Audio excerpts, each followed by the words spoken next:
And welcome back, fourth and long fans. It's your footy correspondent, Coach Donnie Hess here, back with another AFLW round review. Round 6 is in the books. And is it really, really sad? We are already 6 rounds through a 10-round season. I hate saying it, but that's the women's season for you. We'll keep crossing our fingers. It will extend soon.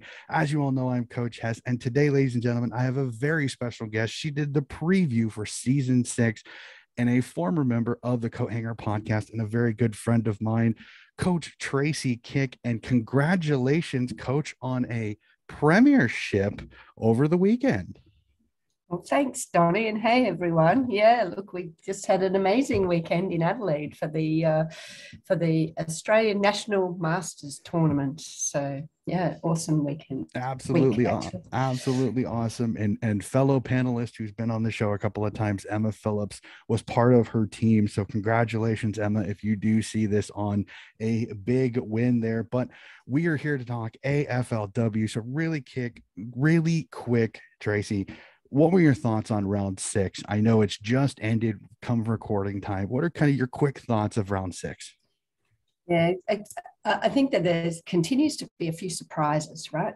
Mm-hmm. So a few teams that you think are not going to compete have competed, and some teams that you know are not competing are still not competing, and I think the close ones were nail biters, but we're seeing some big margins across the board as well. So a bit of a mixed bag, but absolutely a couple of blockbusters there that were decided, in fewer than 3 points, kept us on our seats, I think, or up off our seats. I was fortunate to be at the Crows and Port round, so I'm going to say, while the score blew out very, very early, being amongst a crowd of 20,000 people was pretty sensational. No, that was fantastic. I caught that game a little delayed, but that was absolutely fantastic. So let's jump right into it. And as kind of to go off then, the fact somebody mentioned it, there was a game, it was a 1 point game, a 2 point game, a 3 point game, and a 4 point game. That blows my mind, the fact that you get that increment. That's absolutely perfect. So let's jump right into it. One of those close games, the 3 point game, as the Hawthorn Hawks pull one out by 3, 44-41. And I have one person that I have to mention, and that's Jess Duffin. Holy shnikes.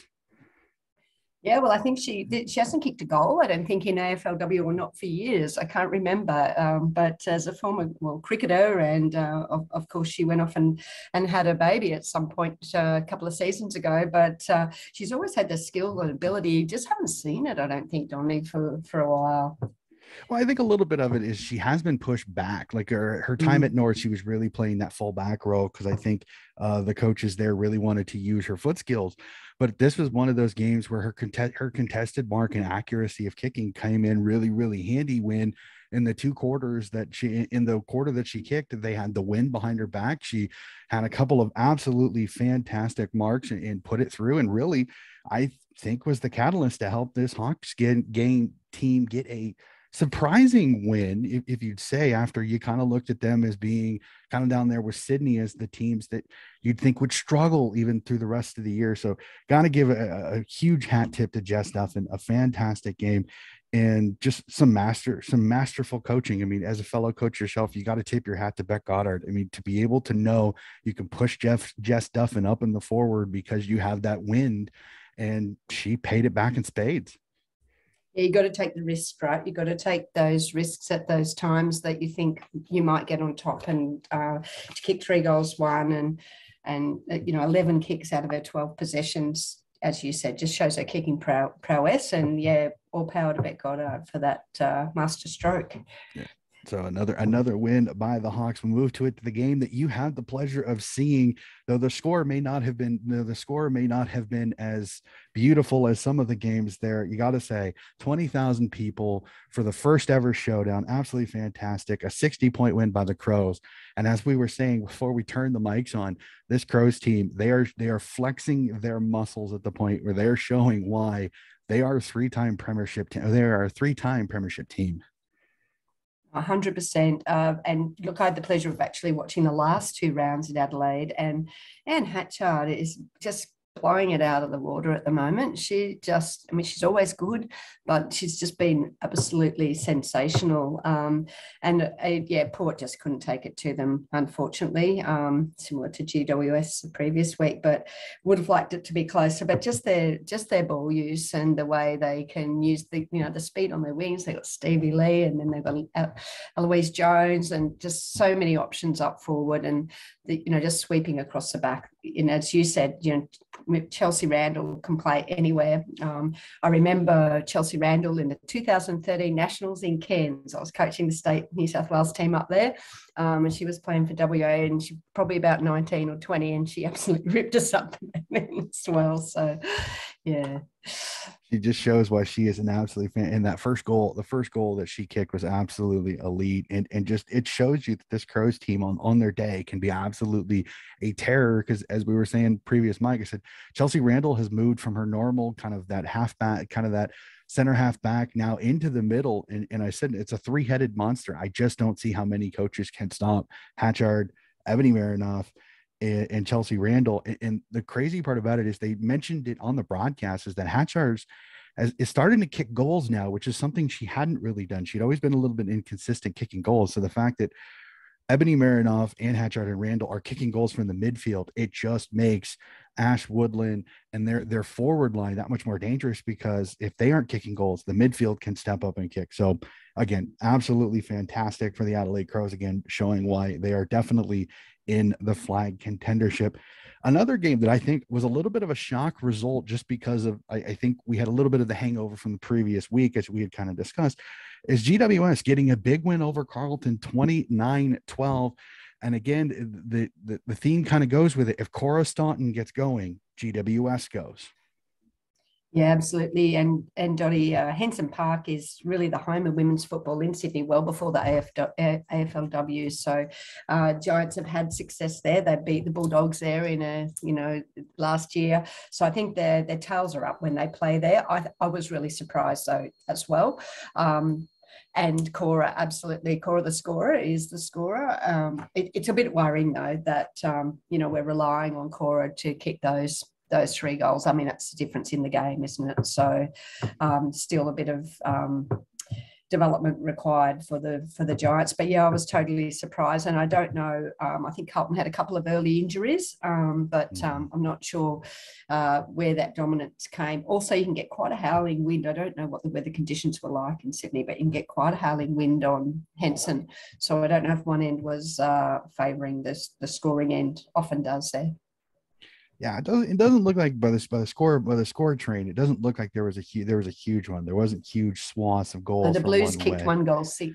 Yeah, they kicked 1 goal. They kicked 1 goal 6, and GWS kicked 4 goals 5. So it wasn't like this was an offensive explosion for one side or another. But no. You gotta give GWS. They were able to bounce back, because for some people that humiliating loss to the Crows, I mean that can put you in the doldrums and affect you for multiple weeks. So to step up and to beat a Carleton team that honestly, I went in thinking Darcy Vesio is back. That increases it. Abby McKay and Mimi Hill have been absolutely elite. You have one of the best rucks in Bree Moody against Cambridge McCormick. You would think that's a win for Carleton all day long. And Elise Parker was down in disposals, only having 18 disposals. So GWS kind of did this off of not the norm that they usually do with Alice Parker, with Elise Parker dominating in the middle. So it was kind of nice to see this GWS team do it a little bit different, though still in the following Cora Staunton way. So let's go to it. The next 3 games, 2, 1, 2, and 4. So these are absolutely fantastic games. An awesome one up in Ballarat as the Cats get a 1-point win over the Duggies. A little bit of a shocker for me. I thought the Duggies had a little bit too much for the Cats here, especially without Georgie Prasparkas. So good on you, Cats. Maybe they're coming off the men's mojo, but this is a fantastic win without one of your superstars in the lineup. Yeah, totally. I took the Cats. I don't know why. I did take the Cats. So I just put it out there. But I agree. Without Georgie Prasparkas, you'd be thinking, where the ball winner's going to be. But it seems that they just stood up and McDonald's been in really good form, Mm-hmm. and I think had a really, really strong impact on the game. But Nina Morrison, I think, had a blinder. So Yeah. Well, and yeah, and then the other fact that you have Shelley Scott moving forward for the second straight week in a row and kicking multiple goals, Chloe Shear kicking goals. So this is a Geelong team that I think I've heard this discussed on many in AFLW podcasts. Was the one thing that was killing the Cats was they couldn't kick goals. They could play great totally. defense. They had a great midfield, but once they went forward, all of the drama and the issues started to happen because Chloe Shear was a one woman band for the longest time. She had no help, and now Shelley Scott's gone forward, and it's like, oh no, now they're kicking goals, they're scoring.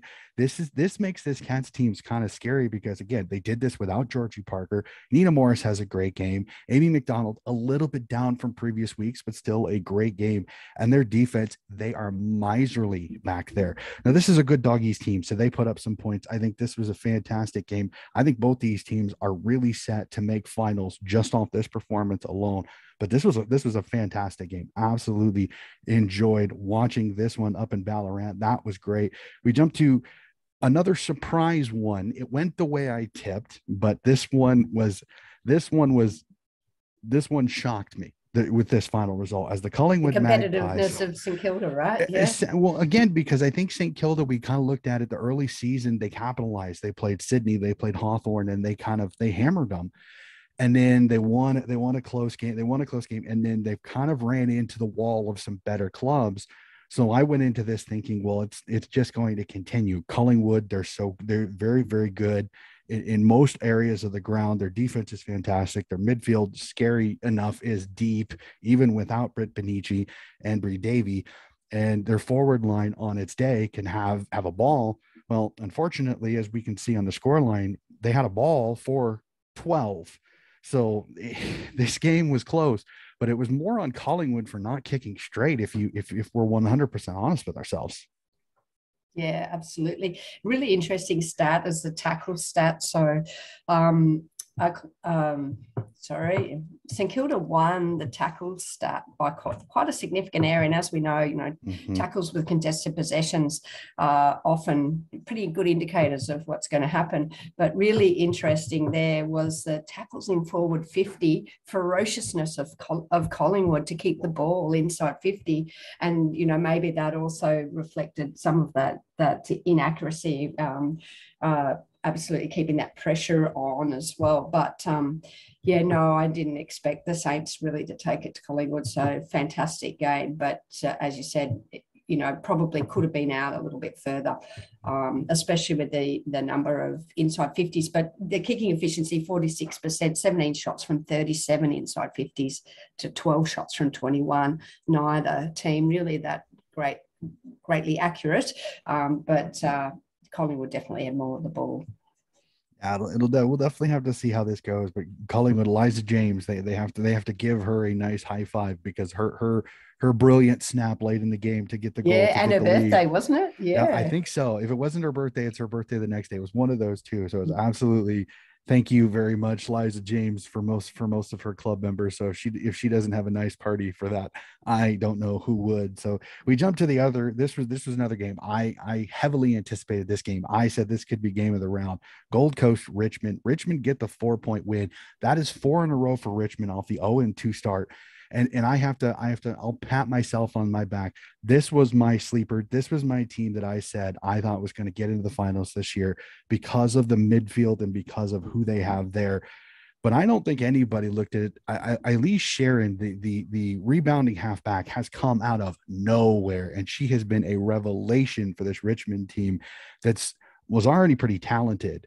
And it's scary to think that they're still not even full strength with Harriet Cordner being still injured with her ACL and Beck Miller having hamstring issues. So this is a Tigers team that I'm keeping an eye out. They're going to cause some drama in this finals because Mon Conti, Grace Egan, and Ellie McKenzie are just as dangerous a triple threat in the midfield. And they though they were down a little bit, Mon Conti didn't have as big a game in this one. Richmond, with a big win here, cements themselves with a chance to make finals at the end of the season. Yeah, I agree with you actually. And Mon Conti for me is still, if not the best, one of the best players. Emma and I had a discussion last weekend pick 4 players that you definitely have in your team. And we both, Mon Conti was my first, and I think it was her second. So 100% agree with you there. I think interestingly, coming from Sydney, those of us who've come from Sydney, Eilish Sherrod isn't such a surprise because she actually played in the local competition in Sydney, and not just at the Magpies where it says that she comes from, but actually my partner Stacey coached her at Newtown.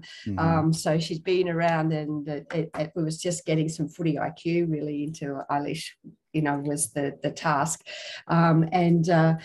And yeah, absolutely. I'm with you on Richmond. I think if they can, if they'd kicked straighter, they would have been even further ahead. And Gold Coast are struggling this year, really having trouble getting some wins on the board. But yeah, just Richmond, I think, like you said, with Beck Miller coming back in and Harriet into that back line, I mean, if they can keep kicking goals, that's again, I think, been one of their, one of the areas they need to keep working on.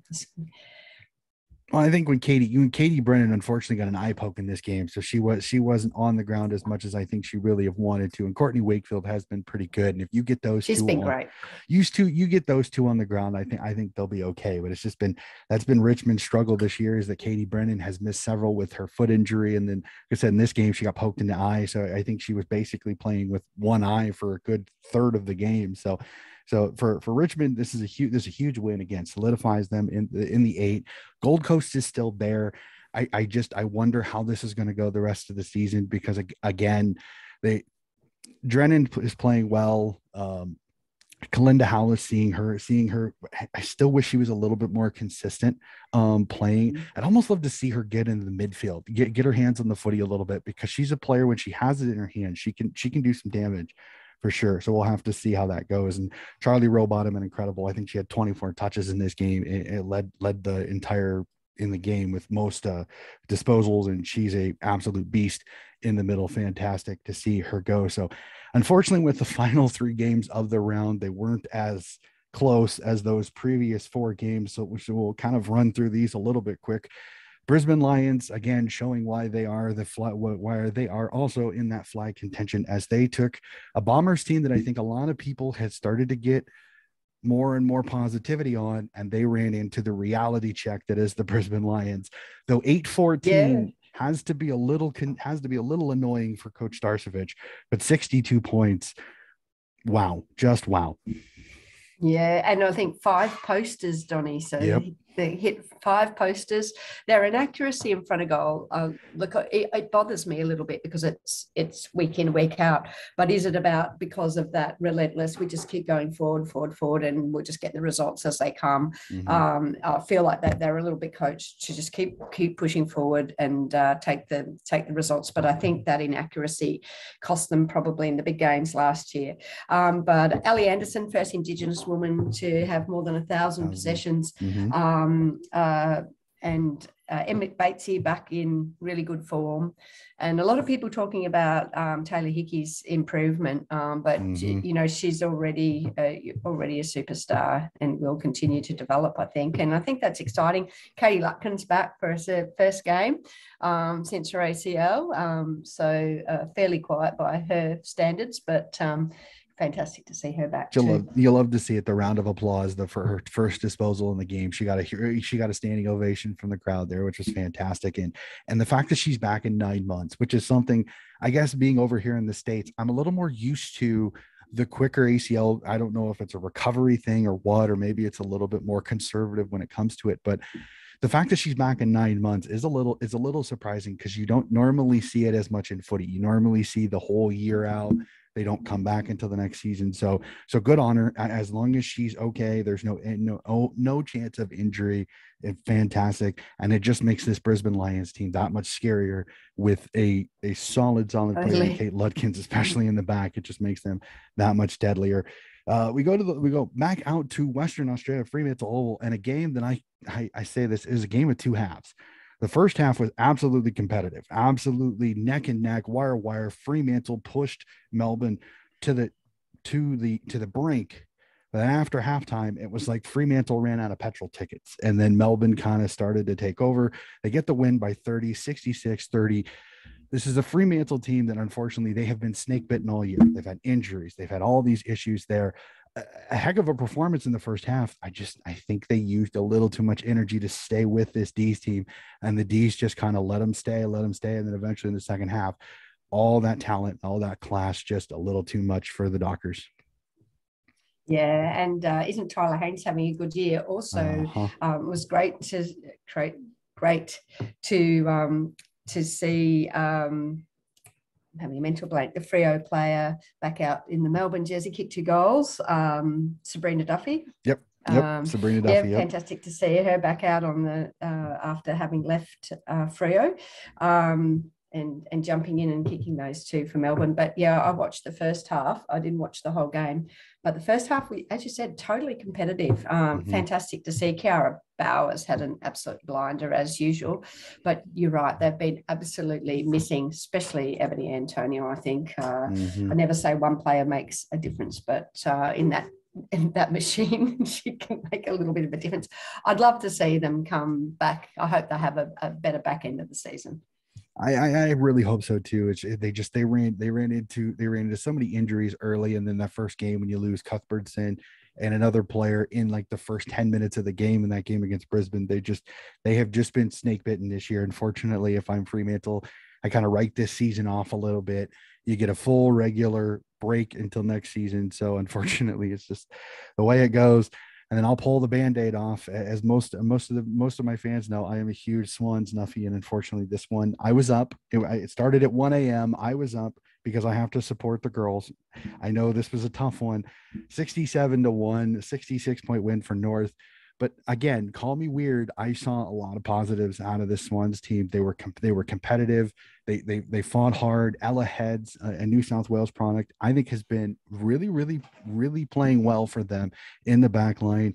Seeing some debuts with a couple of Swans Academy players and Ruby Sargent Wilson and Kira Beasley both playing in this game. And I thought Ruby actually, she adjusted very quickly. It wasn't too overwrought for her early. She was really good in the midfield. So again, though the scoreboard says absolute destruction, I'm weird. I can take some positives out of this. I saw a lot of things that I really liked. I think the structure was a little bit better. It's just they ran out of steam in the second half, and North just had a little bit too much.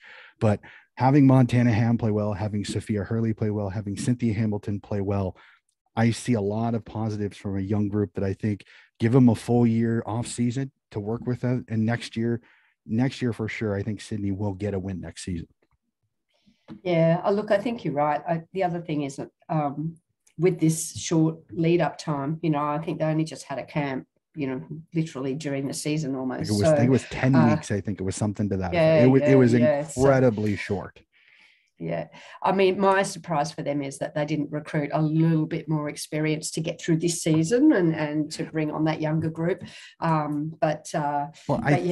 think from what I heard from Coach Gowans, I think they tried. I think they tried to get Ellie Blackburn. I think they tried to get Ash Riddell. I think they tried to get experience, but the issue was with the short turnaround. A lot of people couldn't relocate to Sydney in time to find a job and kind of get themselves settled. That's why I'm kind of thinking, look out for Sydney in the off season this year, because it won't shock me if they look at Ellie Blackburn, they look at Ash Riddell, because I think they try to bring in and another Smokey. And I've heard this constantly, and maybe this is the brother connection. I've heard some Swans fans go, we should go after Charlie Rowbottom. Yeah, I don't think she'll come yet. I don't think so either, but it's a pipe dream. The decision that I think about though is there was Eilish Sharon right under your eyes. And so not looking at the local competition for experience, there's experience in this local competition. Like we've got to remember that not just the youth. So anyway, that's my bugbear with the Swans. I love it, Tracy. I absolutely love it. That is fantastic. So, and you know that competition better than most. So I will completely agree with you on that one. So that will do it for our game reviews on here. We go to it, one of my favorite sections of the podcast, and that's the burning questions. These are questions that, though we're only just mere hours after the final game, these are some questions that have been rolling around in my head. So I got to know, Tracy, right off the bat, should the competition be concerned with these margins getting bigger and bigger over the last few rounds? Should they be concerned of these 96-point wins, unfortunately. I think it's to be expected, to be honest. I will they be concerned? Maybe from a crowd perspective, you don't want to lose the crowds. That's the thing, when being at that game with 20,000, you don't want people to go, oh, well, that was actually a shit game, so I'm not going to go again. I think that's where the concern comes. I think otherwise to be expected because of the dramatic, I guess, reduction in spreading the pool of the biggest talent. But I do still think that teams are showing growth already. In a 5-6 round, you can start to see the growth. You just talked about the Swans having some growth. Is that going to change this season? No, but heading into next season, will that, with more lead time, will those teams that aren't competing maybe recover? Also, a lot of injuries with the close season. So we've got a lot of people out in some teams, 7 or 8 players out, and other teams with hardly any injury, and they're really able to dominate, I think, as well. So should they be concerned? No. My other bugbear is 18-a-side. I think if they played 18-a-side, we wouldn't see it as dramatically, because I think the impact of the best players on 16-a-side is greater than if they were 18-a-side. They're my thoughts, Donnie, on your $1 million question. Tracy, I gotta say this. I have said this a few times to a few people, and I really mean this. I think the men's and women's games should flip rules. I'm legitimately honest. I think the men should go to 16-a-side. I think the men should add the lasso rule, and I think the women should go to what the men are playing, 18-a-side. Take the lasso rule out, because it really hurts a growing skill competition. In my personal opinion, I think the way the men's skill, because it has hundreds of years and unfortunately far better paid coaching experience, and because it is full-time professional, will open that particular can of worms. Not that it's not deadly obvious, but in my personal opinion, I think the comp should flip. I honestly think the men should have the women's comp. I think it should go 16-a-side. I think the men should be 30 players, maybe 35, and I think the women should have 45. So I've stated that to a few people, as I think they're bass backwards. I honestly think they should flip. I think the women should be playing with the men play, and the men should be playing with the women play. And honestly, I think if you go to 16-a-side of the men, I think it makes the game even more open, and it makes it even more exciting. And the women with 18-a-side, it lets structure a little bit be more of your focus, which I think will then it'll even some of these things out, because you won't have all this space for some of these teams to cover. So I am 100% with you. I would love to see that. I think the women should go to 18 right off the bat, whether they will or not. I don't know whether they will. I'm happy to write letters to the editor. But I don't know if you know the history of why they went 16. Do you know why they went 16? I have not, so I'm intrigued. Please enlighten me. They went 16-a-side for TV to open the game up. What they forgot is it's very hard to score a lot of goals with 16-a-side, because you can't get as much run going through the midfield, and you can't switch the ball because you don't have enough personnel to do it with. Yep. It's a furphy, and I rue that decision, because then what happened is every single competition in the country went, oh, the AFLW is playing 16-a-side. So we better play 16-a-side. Yeah. And the thing that I love the best about Masters footy, where I was for the last week, 18-a-side. 18-a-side. Bloody love it. Yep. So you get two you get two back pockets and two full forward pockets. Well, you're a game where women don't kick the ball as far as men. Mm-hmm. They are not as powerful as men in terms of, they're elite in terms of endurance. So they're running their 16Ks a game, but it turns into an athletics race. It's mm-hmm. not actually, you can't energize the ball through the midfield. Like if you watch the most common kind of corridor work that the men's AFL are playing at the moment, you need players to do it. You can't do it with 16-a-side. There are not enough players to mimic that game plan. Mm-hmm. Yep, I'm 100% with you. I've like I said, I've stated it to a few people, and I know I've got a couple of people that agree with me. I said I think the women should be at 18-a-side, and again, the trolls online, most of them are half educated fools anyway. So I try not to, but it is very frustrating when so many of these women are so talented, but they're having to do so much. And then you also take a look at it when the seasons first started, they were playing in the summertime. So you're playing in 32, 33-degree heat. Who wants to run 8, 10, 12, 14 Ks in that heat? You just don't want to. So I kind of do like this change. I think the wet weather footy, though, has thrown another kind of challenge that some of these women haven't played wet weather footy in a while. So there's still some kind of getting used to that. But again, it'll grow, but 100% agree with you. I think 18 aside would be a great change. We'll have to see. I'm not going to hold my breath. We'll start our lobby, Donnie. All right. I love it. I'll sign it. I'll sign whatever petition you got for sure. Okay. So we go from that. Let's do it a little bit more positive. I got to ask this. So you've seen the results. We've been through it. What club do you think had the best performance of this round? Ooh, that's a killer question. Have to contemplate that. I'll tell you mine. I'll tell you mine. And that is the Geelong Cats. Yeah. I mean, how do you not? No Georgie Prasparkas, and you still got to win over a Doggies team that I think is absolutely fantastic, playing great footy, absolutely on fire footy, especially being a Ballarat, which is very, very connected to that Western Bulldogs team. So to go into a hostile environment, get a big win, hard not to say it. That's a huge win for the Cats. Yeah, no, look, agree with that. I think the other one really for their best footy probably would be the Hawks. And I think that, they haven't really shown a lot of competitiveness, I don't think. And the Eagles have improved this year, I feel. So I think that's a good win by their standards, and will certainly G them up, get them a bit more positive going in. Yeah, especially, and unfortunately with all of the drama that has been through that club. That is great for that club there. And I know several Hawks supporters, so I'm glad they get at least something to smile about after all of everything that's kind of went down over the last few weeks. So I've seen this on first crack in the men's, and unfortunately I do kind of agree with this. Is the 8 set? Are the finals 8? Are the 8 that we have in currently? Do you think these are the 8 teams that are going to play finals, or is Gold Coast still have a shot? I reckon Gold Coast has a shot. I think it's unlikely. I'm just thinking about their run home. Just having a look at that, actually. I think that they'll be pretty tested. They should get the win over the Swans. Sorry, but I think that's no problem. I take no offense to it. That'll be true. The D's. Melbourne, too competitive. I think Carlton, that's a possibility. And the Giants, look, they got 3 out of 4 possible wins. So is their run finished? Definitely not.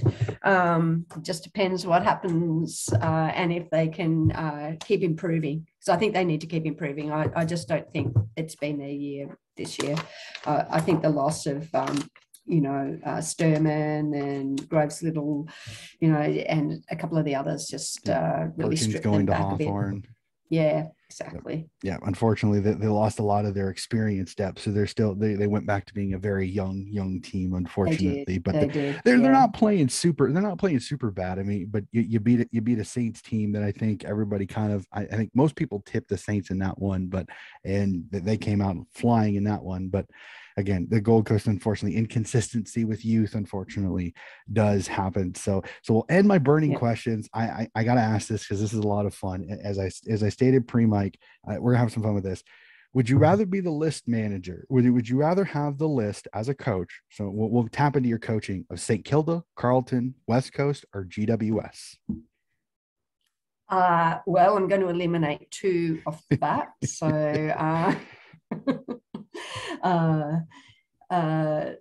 GWS, so don't want that list, thank you. And I don't want Carlton's list. And I watch Carlton recruiting, and I just feel that they're too small. I actually think they're too small. They've got some height, but if across the board, just not enough mid-height players. GWS, a lot of inexperience, a couple of very experienced players. Growing, but no, I don't want that list. I think St Kilda's list, Patricos back, really starting to come together. Del Santo, I'm not sold on, but I'll have the list. What was my other option? West Coast. Oh yeah, I reckon West Coast. I don't know the West Coast, like a lot of the Western Australian players that have been picked up through there. I don't know as well, but I reckon they've settled into something. And having coached Emma Swanson at the Giants, I mean, she has just grown into herself there as a captain and as a player. And and at Dana. Hooker, amazing player, and I think they're starting to see the youth really come into their straps over this season. So yeah, I'll take West Coast and the Saints and give them a bit of a crack. I think, Donnie. Awesome. I think I'd probably, if you asked me, I'd probably say West Coast myself because of that youth. I mean, Sarah LeKay has come out of nowhere to be an excellent replacement at Ruck after their previous Ruck retired not too long before the season started. And for a facelift team, a team that had like 14 changes over the offseason, they've played pretty well. They've had a couple of stinkers, so we'll be honest there. I mean, we will give our honest feedback here. It is no disrespect to West Coast. They've had a couple of stinkers, but they've still played pretty well. They've had some games where they've looked really, really good. So I think West Coast is they're on the upswing, especially after a couple of not so hot seasons, shall we say. So that will end burning questions. So I always have a lot of fun with those. That was a great one. Yeah, great one. I love that one. Well, they're my 4 purgatory teams. So they're 4 teams that I don't think they're going to make finals, and they're not in that bottom 2 or 3. So they're in that purgatory where they have some experience, they have some talent, and they're all teams that have at least 3 or 4 seasons under their belts, but they're not performing, I think, the way some people expected. So you look at it and go, well, who's on the uptick and who's on the downtick? And I look at it, West Coast, I think, is on a little bit of an uptick, though. Again, it's kind of the facelift that they went through the offseason. St. Kilda, I'm 100% with you. I'm the Del Santo appointment is still, in my opinion. I really haven't seen anything that makes me go, he's going to stay for a long period of time. Like I worry that he's one of those stepping stone coaches, and no disrespect to Del Santo, but that's what I worry that's what he's doing here. GWS, Nicholas Stevens has been a good pickup in there. Oh yeah, for sure. Yeah. Well, and then the other thing is they also get there's another one with an ACL that should be back towards the end of the season this year. The other young gun midfield, I'm totally, she's escaped my brain. Tiana Smith, I think it is. Maybe, I'm not sure, but so getting Georgia Patricios back this year has really kind of stabilized their midfield. And then, I mean, when you have that 2-headed monster, when they're on Sheila and the G train up forward, absolutely, it's a dangerous team. But it's I'm just there's something about them I don't like. There's just this weird. They're an enigma, shall we say, for me, and I don't know what to really go off for them. So that is my 5 burning questions. Absolutely awesome. So we'll jump to it, Coach. I want to know your thoughts on this. I do a team of the week.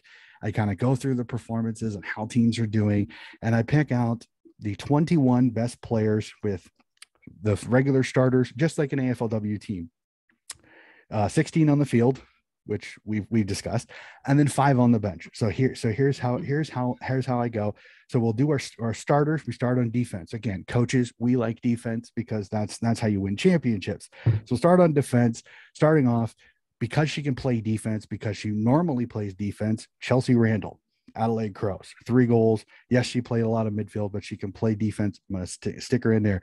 Emily Pease of GWS. She kicked a goal in this game. Interesting. Not a bad game for her. Not a huge disposal one, but as I had kind of said before we went on mic, goal impact because of the lower scoring, I think, is massive. Collingwood's Ruby Schleicher. Again, she's been going in the midfield, but I love her off that halfback. I think she really gets the running. Some Richmond's Maddie Shevlin and Essendon's Kat Phillips would be my 5 defenders for this particular round. In the ruck, I have Talia Hickey. I think she had a wonderful game for the Brisbane Lions. She probably had one of the best games of the rucks this entire round. Into the midfield, this is always so much fun because there's so many great midfielders. This is fun sometimes. So we start at West Coast, Emma Swanson, the Western Bulldogs, Ellie Blackburn, Fremantle's Kiera Bowers, Melbourne's Olivia Purcell, and North's Jasmine Garner, which is really weird not having the 2 Adelaide heavy hitters, but Stay with me. Stay with me, Adelaide fans. I'm Stay with you. with I'm me. with you. I'm with you. That's still a pretty gun midfield. I will Oh, it not is a have very that good any day midfield. We from jump to the forwards you. as we discussed in the first game, because she played more forward this game. Jess Duffin, Geelong's Shelley Scott, St. Kilda's Hannah Stewart, Melbourne's Kate Hoare, and North's Talia Randall will be the 5 forwards for this one. Again, Jess Duffin played a little more forward. I wanted to slip her into the backs, but she did all of her damage up forward, and for most of that game she was in the forward half. Now onto the bench. For me, coach, this is how I do my bench. I do a defender, a ruck, a midfielder, a forward, and then what I call a utility, a player that I think I can't not have on the team. Here's Gotcha. where the Adelaide fans will love me. Brisbane's Nat Grider as my defender, Fremantle rucks, Fremantle's Mim Strom, Adelaide midfielder Anne Hatchard, forward Emma King, because she played more forward in this game than she did ruck. Yep, and my utility, Miss Ebony Marinoff. So I got the 2 Adelaide superstars in there. They had a few really good performances up in the midfield. So I got them onto my bench. So that is my team of the week. That is 21. Those are the 21 players in their positions that I think really did well. So I have to ask you, Coach, what do you think? Yeah, I like it. I like it. I think your back line, very, very solid. And midfield, as I said, I would, the only one I'd probably maybe think about is whether Ellie Anderson should have got a look in there. She's been going forward. And who else am I thinking that might be missing from there? Was I know it. I looked at Ward. Was it Wardlaw had 2? Wardlaw had 2 goals. Wardlaw had Duffy had 2 goals. Well. Yeah, and then I think Taylor Harris had 2 goals. So I think Talia Randall's the right pick. I think Ash Riddell had a ripper game too. Yeah, she was like 26 or something. But the thing is, she had 25. I think she had. Yeah, where Jasmine Garner had 18, but she had 2 goals in the behind. So as right, I told you, and as I said, possessions. What you got to depends what you do with it. What's your disposal efficiency with that, right? So yeah, absolutely. I like the team. I would like another tall in the forwards, I think, though. Yeah, it's one of those where it is the one bad thing about picking only who kicks goals. No, you've got it. You've got actually. You got Talia Randall could be your full forward. Stewart. Yeah. You could probably have Shelley. Yeah. You could have Shelley Scott as your center half back. Jess Duffin could be your pocket, and you could have Hoare and Hannah Stewart as your halfback flanks. So it's not too bad. It's not like Taylor Harris, Emma King as your centers, as your center half forward. Yeah. But Nina Morrison didn't get a look in. She had a very good game, but again, it was one of those where it was like, I think Emma Swanson had 2 goals, Blackburn had 2 goals, Bowers had a goal, Purcell had a goal. Scoring midfielders have got you. Exactly. So I think, and the other thing is Essendon had Maddie Prasparkas had like 25 and a goal as well, and she didn't make it. So it just shows you, the midfield is one of the most difficult ones to get into. It's like you almost need, if you can kick 2 goals as a midfield, you're almost guaranteed, because it doesn't happen as much. So that's kind of the crazy thing. And I've had some fun midfield. I've had some fun midfields this year. I think one time I had both Prasparkas sisters, both was it Maddie, Georgie, Ebony Marinoff, and Hatchard, and I think who was my 5th one? There was maybe one Monconti or someone. I think it was Monconti, and that was my midfield. I was like, that midfield would just scare me, because you could stick Georgie and Monconti on the wings, so you have their pace and speed on the outside, and then you've got Maddie, Ebony, and Anne Hatchard in the middle. That is. We thought Chelsea Randall and Ebony was just, imagine Maddie Sparkus in there. So holy snikey. So we go from the team of the week to my power rankings. And again, for my power rankings, I'm a little bit different. I don't just go off of how the dominance is. I go off form. So this is going to be a little bit weird. This is actually the same power rankings I had last week. So I can't wait to see what you think on this. Number 5, the Collingwood Magpies. They get a close win, but they still win. I can't drop you off. North had a little bit more impressive win, but it was against the Swans, so we couldn't pop up North above them. The Brisbane Lions at 4. Again, unfortunately, their loss to Richmond last week kind of dropped them down the rankings a little bit. And because all 5 teams won, it's hard to really change it. Number 3, the Melbourne Demons. Again, a big win out west. Never easy to win out in Fremantle, even this year. Number 2, the Richmond Tigers. That's 4 in a row. there's only one team that's better than them, and that's Adelaide, who's 5-0. So, and Adelaide is my number one. So that is my power rankings: 1, 2, 3, 4, 5. Again, you've got your three teams that everybody's talking about: Melbourne, Brisbane, and Adelaide there. Richmond, like I said, the 4 wins has got them kind of poking their heads into that. But I think by the end of the season, we'll see it kind of Adelaide, Melbourne, Brisbane in some sort of order in that top 3. I think Collingwood's right there. They just need to find a little bit more goal consistency. So that will do it. You didn't have North in there, you said, didn't you? But North was my 6. North was my 6. They were the team I want. But Collingwood won. So I hate taking a team out when they win. That's the difficult part, is like you can't really punish them for winning, though you could think the 2 point loss. It was hard to know how good they were, but they'll be tested next week, won't they? For sure. Well, that's exactly it. And we'll jump right into it. We'll jump to it. I know we're really early in the week, but let's jump to our tips again. We are recording this on Monday in Australia, so there's still plenty of days to it. So take these a little bit with a grain of salt. We're kind of jumping. We don't know any injuries, anything, or any changes to that, or suspensions. So we'll go right off that first Friday night game, St. Kilda, Carlton. Again, 2 of those teams we have in the purgatory. Who do you think wins this one at RSEA Park? I'm going to take the Saints. I think that they'll be buoyed by the performance this last week. Carlton probably be keen to come back and prove that they've still got the goods. I'm going to say it's going to be close. I reckon I'm going to go the Saints by 4 points. This is one of those. I really wish I knew how big an impact Bree Moody's going to have in this, because I think you're still going to have Bree Moody's going to dominate the rock, because I think McKinnon is still out with concussion. So I don't think she'll be back, because she had a pretty bad concussion with the Georgia Sparkers hit.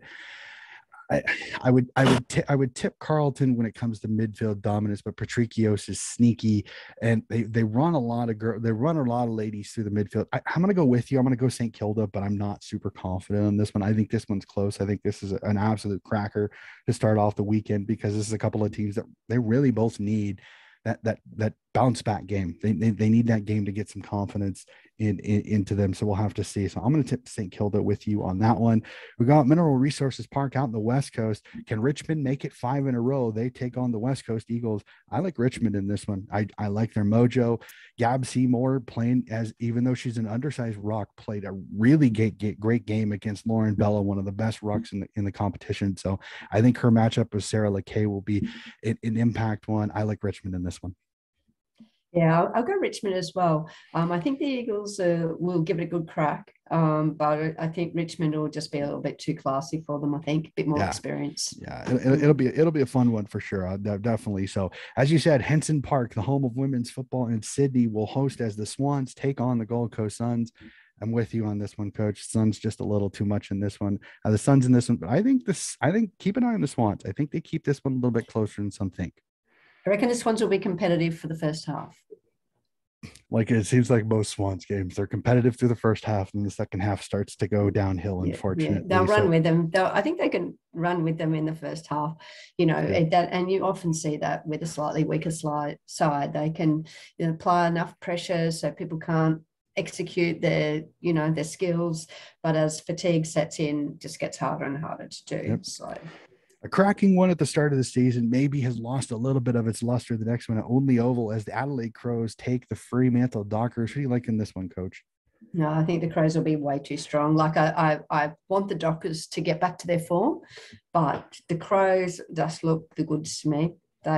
Having watched them live last 2 weeks, I just could not see the Dockers taking it to them. Yeah, I think the Dockers have shown some improvement. I just think the Crows are just a little bit too good. Kara Bowers can only tackle so many players so many times.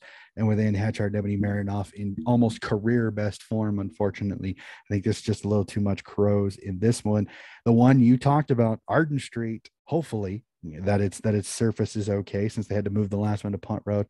North versus Brisbane. I like Brisbane in this one. I think Brisbane's just their run and gun style. They've got so many great midfielders. That forward line is absolutely scary to try to stop. I think Brizzy in this one, but I think North keeps this one. I think North is in this one till about the fourth quarter.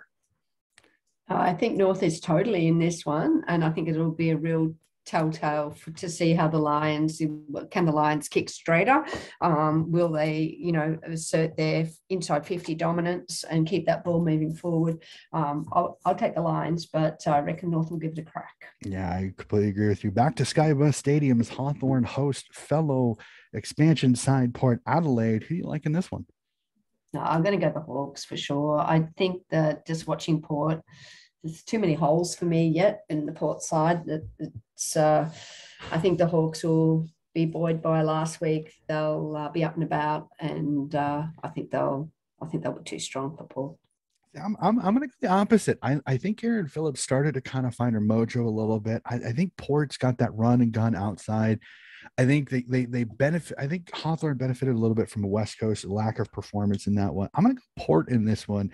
I know it's on the road, but it'll be an interesting one. I think this will be an absolute cracker. I cannot wait for this one. I think that one's going to be a really good game. We jump over to Reed Oval as Essendon face off against the Cats. This is a true test. Great offense versus really good defense.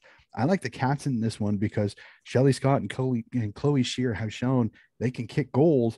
And even without Georgie Prasparkas in the Prasparkas Cup, that would have been if she played, I like the Cats. I think they're just playing so well. I like the Cats in this one. I think their defense keeps this high-powered Essendon offense stymied a little bit. Yeah, I don't know if you know much about where Warrnambool is, but I grew up in that area. So I grew up in country Victoria, and Warrnambool is just south of Geelong by about an hour. So it's actually Cats territory. It's an intriguing one. This is a tricky one for me. I'm going to go opposite you. I'm going to go the Bombers. I mean, I think the Cats on their form, but I'm going to go the Bombers. I reckon they might bounce back. It'll be a fun one. Like I said, this might be the game where Georgie Prasparkas's loss may come to show. The good thing, like I said, is that Amy McDonald and Nina Morrison have been playing really well. So we'll have to see. Awesome absolutely fantastic form. So another cracking one just after that. Casey Fields sees Melbourne versus the Western Bulldogs. Casey Fields, until Brisbane Lions knocked him off, it was almost a impenetrable fortress. I like the D's in this one. I think the Doggies give this a red hot crack, and they're right in it. I reckon Melbourne will whip them, actually. I'm going to go for a bigger margin than you think, Donnie. Okay, that's that'll be an absolute fun one. The last one at Victoria Park, Collingwood versus GWS. I think this is Pies, and I think this is Pies very, very comfortably. Yeah, I think Pies comfortably too. I think GWS keep at the moment, there's just not enough goal kicking power, and there hasn't been for many seasons, and you cannot rely on one forward to win your matches, and especially a forward who, how long will Cora stick around? So I think, we've got to start to grow some forward targets. And I know Nick Barr's been thrown forward there. She's only 169, 170 centimetres. I mean, they really need to get some tall forwards. They need to get some leading forwards, and they need to get some targets up forward. So I can't see them scoring against a side like Collingwood. They're going to struggle, I reckon. Yeah, same as the Swans. They might stick with them for a half, but Collingwood will blow them out of the water. Unfortunately, we'll have to see. Just when you've got Stacey Livingston, Lauren Butler, Ruby Schleicher, and that D is just so good. They're so stingy that I don't think Livingston will probably get the Coruscant matchup. They may put Butler on her just because of her pace a little bit, but I think Collingwood will be able to. If you cut the head off the proverbial snake, unfortunately, I think you're going to end that particular matchup. So, Coach Kick, this has been an awesome conversation. That will do it for our tips. Again, I've stated it a couple of times in the episode, tipping 9 games. This is fantastic. I know there are the detractors, but I love seeing 9 games a weekend of footy. It's absolutely fantastic to see it. I think this league is only growing. I can't wait to see it progress more. I mean, I don't know. I think you and I should hop on the rules committee and let's see if we can get this 18-a-side thrown in very soon. What do you think? Yeah, let's go for it. But yeah, thanks for having me. It's been awesome fun, and keep doing what you're doing. I love how you're promoting the game over there. It's awesome. Well, I keep trying as much as I can. I know that it's not always easy. It's a labor of love. I know there's a couple other podcasters over here that I rib them a little bit. I go, you're not doing AFLW, and unfortunately with the season move up, unfortunately for a couple of them, it's not so easy. So, but I thought I need to keep doing this because I think this competition is worth supporting. And I'm a huge proponent of women's footy over here in the USAFL, which crazy enough, some Aussies don't believe it's actually a little bit longer. There's been over 10 years of Division I competition for the women over here in the USAFL. So I have to support that because I think it's fantastic for the game. I think it's a growth area that I think the AFL needs to really continue to get on, because this is a huge growth area in the women's market. I mean, we saw it when the AFLW started, all the youth girls and the women's teams that are growing from there. This is a massive growth market. And if you can capitalize on it, it is going to be fantastic, not only for footy, but for footy clubs throughout the country in Australia, if you can get women's clubs going, because it'll only bring more people to clubs. So I take an honor to this because I absolutely love it. Again, thank you. If you can, please thank Emma for me. I know that she had a family function she was going to do this week. She kind of went, "Oh no, I forgot about my family thing." So I was thankful for her that we were She's in able. the Flinders Rangers. She's probably out of service. So she's in the Flinders Rangers down near Adelaide. So she stayed down after the Masters with her family. So hopefully she's getting a good dose of some South Australian country air. I hope so. I hope she enjoys it. I think she's going to hop on for one of my finals review shows. So Awesome. we won't miss her. She's absolutely fantastic. I love chatting with her. So as per usual. So ladies and gentlemen, this has been another episode of Donnie's Disposals and AFLW review. Thank you again, Coach Kick. Again, good luck for the rest of the year. Enjoy Sydney. It's starting to get warmer since it's now spring up there. So enjoy the weather. And are you going to be able to get to Henson Park for the Swans game? Look, I don't know if I am going to get to Henson Park, because I actually live an hour south of Sydney now. So I have to make the choice of whether I want to do the drive or catch a train. 50-50 on that one. I'd love to get up there and be, if it's a nice day, sitting up on that Henson Hill, seeing mates from footy is, as good as the game. So we'll see what the weekend brings and what the weather brings. But yeah, I might try and get up there, Donnie. Awesome. Well, safe travels if you do. And that is going to do it for our AFLW review. We will be back again next week.